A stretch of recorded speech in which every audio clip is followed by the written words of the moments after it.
നല്ല കാര്യങ്ങൾ ചെയ്യാനുള്ള അവസരമാണ്. അത് നന്നായി നിർവഹിച്ച് മുന്നോട്ട് പോകാനുള്ള നടപടിയെടുക്കും. ഏറെ സന്തോഷമുണ്ട്, അതോടൊപ്പം ഉത്തരവാദിത്വമുണ്ട്. മുഖ്യമന്ത്രി തന്നെ ധനകാര്യം കൈകാര്യം ചെയ്യുമ്പോൾ തീർച്ചയായിട്ടും ആ മാറ്റം നിങ്ങൾക്ക് വരും ദിവസങ്ങളിൽ തന്നെ ഉണ്ടാവും. UDF ഏറ്റവും മികച്ച ഭരണം കാഴ്ചവെക്കുമ്പോൾ VD സതീശൻ്റെ നേതൃത്വത്തിലുള്ള സർക്കാർ അധികാരം ഏറ്റെടുത്ത് ഏറ്റവും മികച്ച ഭരണം കാഴ്ചവെക്കും എന്നുള്ള കാര്യത്തിൽ ഒരു സംശയവും വേണ്ട. നമസ്കാരം. 10 വർഷത്തിന് ശേഷമാണ് UDF അധികാരത്തിൽ ഏറിയിരിക്കുന്നത്. അതുകൊണ്ട് തന്നെ UDFനെ സംബന്ധിച്ചും പ്രവർത്തകരെ സംബന്ധിച്ചും വലിയ ആവേശത്തിലാണ് അവർ ഉള്ളത്. ഈ ഒരു സാഹചര്യത്തിൽ തന്നെ ഉയർന്നു വരുന്നത് വലിയ വാഗ്ദാനങ്ങളാണ് UDF മുന്നോട്ട് വെച്ചിരിക്കുന്നത്. KSRTCയിൽ സ്ത്രീകൾക്ക് സൗജന്യ ബസ് യാത്ര ഉൾപ്പെടെയുള്ള ഇന്ദിര ഗ്യാരണ്ടികൾ മുന്നോട്ട് വെച്ചിരിക്കുന്നു. ഇതെല്ലാം തന്നെ നടപ്പിലാകുമോ എന്നുള്ള ചോദ്യവും ഉയർന്നു വരികയാണ്. നല്ല രീതിയിൽ ഭരണം കാഴ്ചവെച്ചാൽ തുടർഭരണം ഉൾപ്പെടെ ലഭിക്കുമെന്നുള്ള നിരീക്ഷണങ്ങൾ ഉണ്ട്. അതുകൊണ്ട് തന്നെ വലിയ പ്രതീക്ഷയോടുകൂടിയാണ് UDF ക്യാമ്പും ജനങ്ങളും ഈ ഒരു ഭരണത്തെ നോക്കിക്കാണുന്നത്. കാരണം 10 വർഷത്തിന് ശേഷം UDF വലിയ ഭൂരിപക്ഷത്തിൽ, അതായത് 102 സീറ്റ് നേടിക്കൊണ്ടാണ് അധികാരത്തിൽ ഏറുന്നത്. അതായത് ചരിത്രത്തിൽ വലിയ വിജയം നേടിയാണ് ടീം UDF മുന്നേറിക്കൊണ്ടിരിക്കുന്നത്. ഇന്നലെ അടക്കം നിയുക്ത മുഖ്യമന്ത്രി VD സതീശൻ പറഞ്ഞത് ടീം UDF എന്നാണ്. അതായത് എല്ലാത്തിനുമായി ക്രെഡിറ്റായി പറയുന്നത് അദ്ദേഹം ടീം UDFനെയാണ്. എന്തായാലും ഈ ഒരു സാഹചര്യത്തിൽ വലിയ പ്രതീക്ഷയും എല്ലാം തന്നെയാണ് കേരളത്തിലെ ജനങ്ങളും കോൺഗ്രസ് പ്രവർത്തകരും എല്ലാം തന്നെ UDFൻ്റെ ഈ അധികാരത്തിലേറുന്ന ഈ ഒരു നിമിഷത്തെ നോക്കിക്കാണുന്നത്. അതുകൊണ്ട് തന്നെ ഈ ഒരു സാഹചര്യത്തിൽ ഇപ്പോൾ മറനാടനോട് പ്രതികരിക്കുകയാണ് യൂത്ത് കോൺഗ്രസ് നേതാവായ വൈശാഖ്. ചരിത്രമുഹൂർത്തത്തിലാണ് നമ്മളിപ്പോൾ കടന്നു പോകുന്നത്. 10 വർഷത്തിന് ശേഷം UDF സർക്കാർ തിരിച്ചു വരുന്നു. 15 വർഷത്തിന് ശേഷമാണ് UDFൻ്റെ ഓരോ പ്രവർത്തകർക്കും ഈ ഒരു ഭാഗ്യം ലഭിക്കുന്നത്. ജനലക്ഷങ്ങളാണ് ഇന്നിവിടെ വന്നിട്ടുള്ളത്. തീർച്ചയായിട്ടും ഞങ്ങളെല്ലാവരും വളരെ സന്തോഷകരമായിട്ടുള്ള മൂവ്മെൻറ്റിലാണ് കടന്നു പോകുന്നത്. വലിയ പ്രഖ്യാപനങ്ങളൊക്കെയാണ് ഉണ്ടാവുക എന്ന് പറയുന്നു. ഈ പ്രഖ്യാപനങ്ങളൊക്കെ ഉണ്ട് എങ്കിലും ഇതൊക്കെ എങ്ങനെ നടപ്പിലാക്കും എന്നുള്ളതാണ്. ഖജനാവിൽ പൂച്ച വെറ്റ് കിടക്കുകയാണെന്നൊക്കെയാണ് പറയുന്നത്. തീർച്ചയായിട്ടും ആ മാറ്റത്തിനാണല്ലോ കേരളത്തിലെ ജനം വോട്ട് ചെയ്തത്. ആ റിസൾട്ട് എന്തായാലും ഇതിലുണ്ടാവും. പ്രത്യേകിച്ച് കേരളത്തിൽ മുഖ്യമന്ത്രി തന്നെ ധനകാര്യം കൈകാര്യം ചെയ്യുമ്പോൾ തീർച്ചയായിട്ടും ആ മാറ്റം നിങ്ങൾക്ക് വരും ദിവസങ്ങളിൽ തന്നെ ഉണ്ടാവും. കേരളത്തിൽ നമ്മൾ പ്രഖ്യാപിച്ചിട്ടുള്ള എല്ലാ ഇന്ദിരാ ഗ്യാരണ്ടികളും ഏറ്റവും അടുത്ത സമയത്ത് തന്നെ നടപ്പിലാക്കാൻ വേണ്ട എല്ലാ പരിശ്രമവും UDFൻ്റെ ഭാഗത്തുനിന്നുണ്ടാവും.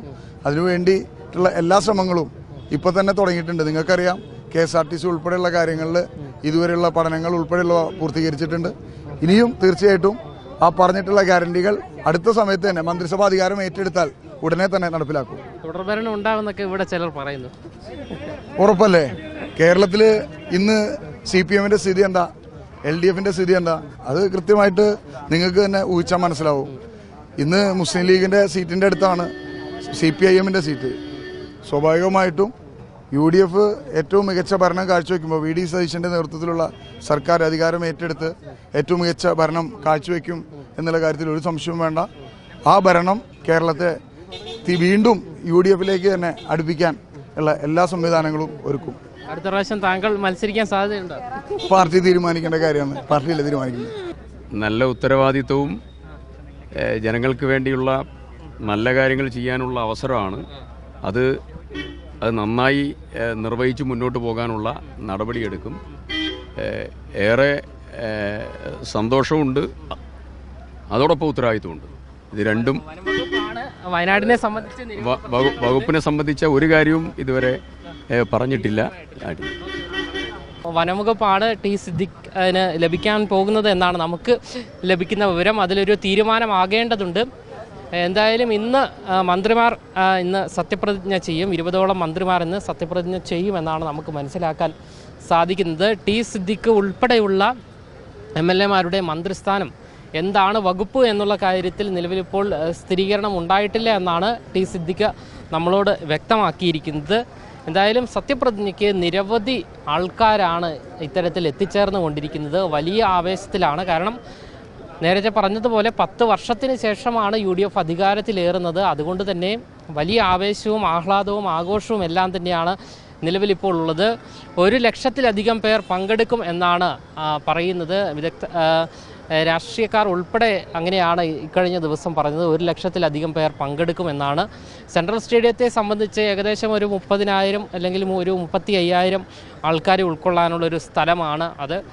അവിടെ നിന്നും കവിഞ്ഞ്, അതായത് തലസ്ഥാനം ഒട്ടാകെ വലിയ രീതിയിലുള്ളൊരു ജനപ്രവാഹം തന്നെയാണ് നമുക്ക് അനുഭവപ്പെടുന്നത്. അത്തരത്തിലുള്ള ദൃശ്യങ്ങളുമാണ് നമുക്ക് പ്രേക്ഷകർക്ക് ഉൾപ്പെടെ നമുക്ക് കാണുവാൻ സാധിക്കും. എന്തായാലും ജനങ്ങളുടെ ഒരു വലിയൊരു പ്രവാഹം ഇങ്ങനെ വന്നുകൊണ്ടിരിക്കുകയാണ്. സെൻട്രൽ സ്റ്റേഡിയത്തിലേക്ക് നിരവധി ആൾക്കാരാണ് വന്നു ചേർന്നുകൊണ്ടിരിക്കുന്നത്. അതുകൂടാതെ തലസ്ഥാനത്തിൻ്റെ വിവിധ ഭാഗങ്ങളിൽ നിരവധി LED വാളുകൾ സജ്ജീകരിച്ചിട്ടുണ്ട്. ജനങ്ങൾക്ക് സത്യപ്രതിജ്ഞ ലൈവായി കാണുവാൻ വേണ്ടി അത്തരത്തിലൊരു സജ്ജീകരണം കൂടി നിലവിലിപ്പോൾ ഒരുക്കിയിട്ടുണ്ട് എന്നുള്ളതാണ് യാഥാർത്ഥ്യം. ക്യാമറമാൻ ആഷിക്കിനൊപ്പം അമൽ രുദ്ര, മറുനാടൻ മലയാളി, തിരുവനന്തപുരം.